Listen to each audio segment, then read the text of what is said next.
बहजोई महाविद्यालय बहजोई के YouTube channel पर मैं सलोनी रस्तोगी आप सभी का स्वागत करती हूँ। आज हम एमए प्रथम वर्ष की उपचारात्मक पोषण में से किसी एक टॉपिक के बारे में चर्चा करेंगे। तो पिछली वीडियो में हमने पाचन संबंधी रोग बताए थे, उसमें हमने अतिसार बता दिया था। उसके आगे का जो है हमारा पाचन संबंधी रोग वो है कब्ज़। तो कब्ज़ के बारे में पढ़ेंगे कि कब्ज़ कैसे होता है, इसकी क्या क्या लक्षण हैं, कितने प्रकार का होता है, किन कारणों से कब्ज़ हो जाता है।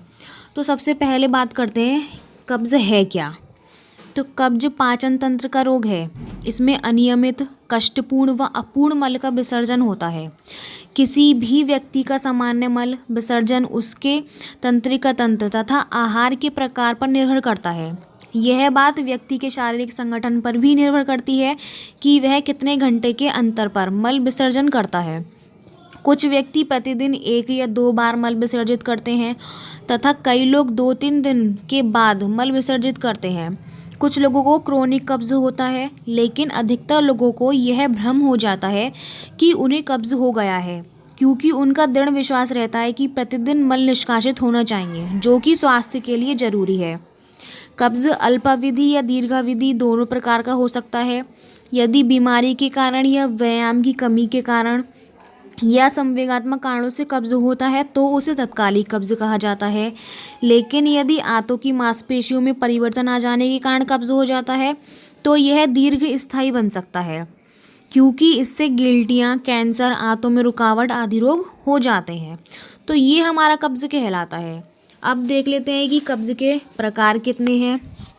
तो सबसे पहला जो है वो है एटानिक कब्ज़, यानी इसको आलसी आंत कब्ज़ भी कहते हैं, क्योंकि मलाशय की संवेदनशीलता कम होने के कारण मलाशय मल पदार्थों से पूर्ण हो जाता है, किंतु मल उत्सर्जन की इच्छा का अभाव देखा जाता है।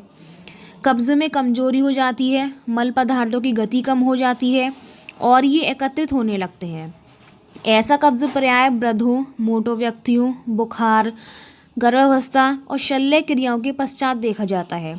भोजन संबंधी गलत आदतें और मल उत्सर्जन की अनियमित आदतें एटानिक कब्ज़ का सर्वाधिक प्रमुख कारण है। तो ये हमारा एटानिक कब्ज़ कहलाता है। उसके बाद स्पास्टिक कब्ज़, यानी इसमें बड़ी आंतों की दीवार की रचना में ऐसा परिवर्तन आ जाता है जिससे कि बड़ी आंतों के स्नायु अत्यधिक क्रियाशील हो जाते हैं और मल आगे बढ़कर बाहर नहीं निकल पाता। वो स्पास्टिक कब्ज़ कहलाता है। उसके बाद अवरोधकतात्मक कब्ज़, यानी बड़ी आंत के अंतिम 8 से 10 भाग में अवरोध हो जाता है। आंत बंद हो जाने से आंतों के अवशेष को आगे बढ़ने से रोकते हैं। अवरोध अधिकांश अनुचित प्रकार के कुषाणु के शीघ्र विकसित होने के फलस्वरूप होता है। कैंसर, ट्यूमर या किसी आघात के कारण संक्रमण हो जाता है। तो ये हमारे कब्ज़ के प्रकार थे। अब कब्ज़ के लक्षण देख लेते हैं कि कौन कौन से हैं। सबसे पहला बेचैनी होती है, सिर दर्द होने लगता है, कार्य करने में अरुचि होती है, जीभ पर सफ़ेद परत जमने लगती है, पेट में गैस बनने लगती है और शरीर का तापमान बढ़ जाता है। ये कब्ज़ के लक्षण थे। अब देखते हैं कि कब्ज़ के कारण क्या है, कब्ज़ किन किन कारणों से हो जाता है। तो सबसे पहला पॉइंट है, कई बार लापरवाही के कारण शौच जाने की अनियमित आदत विकसित हो जाती है। प्राय बच्चों में तथा कभी कभी कुछ प्रौढ़ों में भी यही आदत विकसित हो जाती है, जिससे कब्ज़ हो जाता है। माता पिता को बचपन से ही शौच की नियमित आदत डालनी चाहिए। उसके बाद दूसरा पॉइंट, बड़ी आंत के दीवार के स्नायु संकुचित होकर संकीर्ण हो जाते हैं और बड़ी आंत की नलिका को बड़े रबड़ के ट्यूब समान फुला देते हैं, जिससे व्यर्थ पदार्थ एनस तक नहीं पहुंच पाते। इस प्रकार के कब्ज़ में रोगी को छिलके व कड़े रेशेदार आवरण युक्त आहार देना नहीं चाहिए, क्योंकि ये आंतों के संकोचन में और भी सहायक होते हैं। रोगी को मुलायम किस्म का आहार ही दिया जाना चाहिए। उसके बाद इसका तीसरा पॉइंट, कभी कभी बड़ी आंत के स्नायुओं की गतिशीलता का कार्य करने की क्षमता कम हो जाती है। इस स्थिति में आंत के स्नायु आवश्यकता से अधिक मात्रा में मल को झेलने से संकुचित हो जाते हैं और बार बार ऐसा करने से वह ढीले पड़ जाते हैं, जिससे आंतों की पैरास्टिटाइलिटिक मूवमेंट कम हो जाता है। इसलिए इस अवस्था में आंत की मांसपेशियों में पाई जाने वाली गति को बढ़ाने वाले भोज्य पदार्थ का प्रयोग जो है वो आवश्यक करना चाहिए, जैसे रेशा युक्त पदार्थ व जल। उसके बाद असंतुलित आहार भी कब्ज का कारण हो सकता है।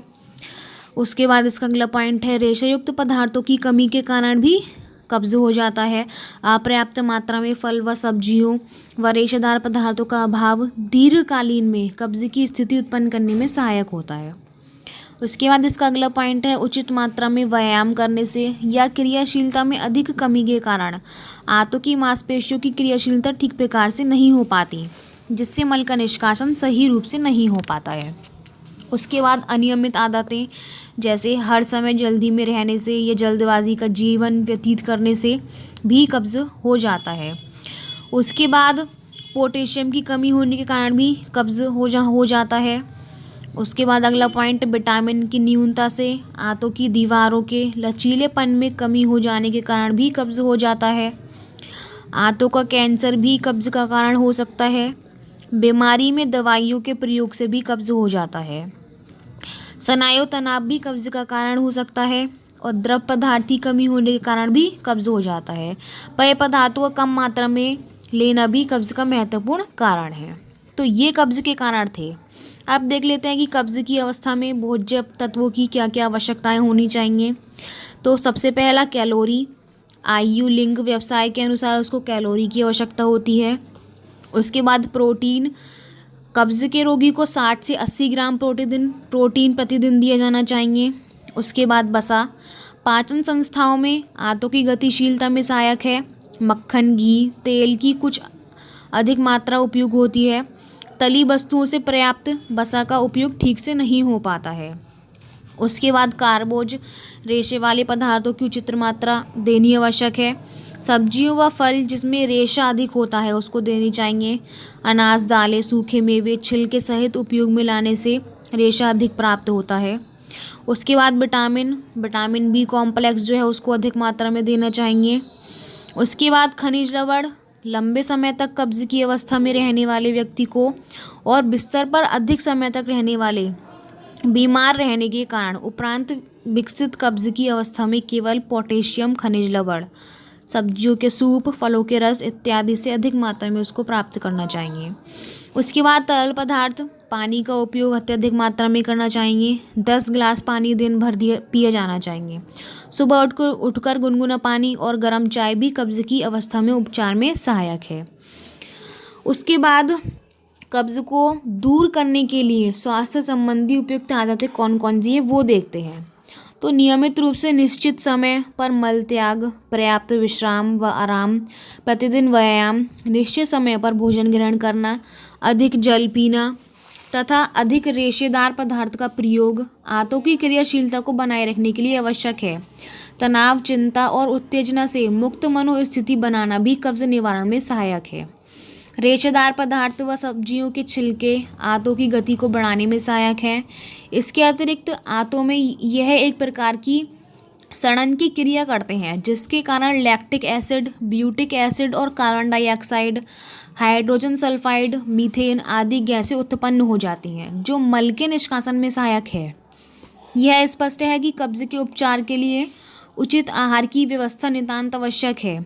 आहार का आयोजन करते समय यह ध्यान रखना आवश्यक है कि कच्ची व पकी सब्जियां व फलों की इतनी मात्रा आवश्यक रखी जाए कि कम से कम 50 से 60 ग्राम रेशेदार पदार्थ व्यक्ति को अवश्य प्राप्त हो सके।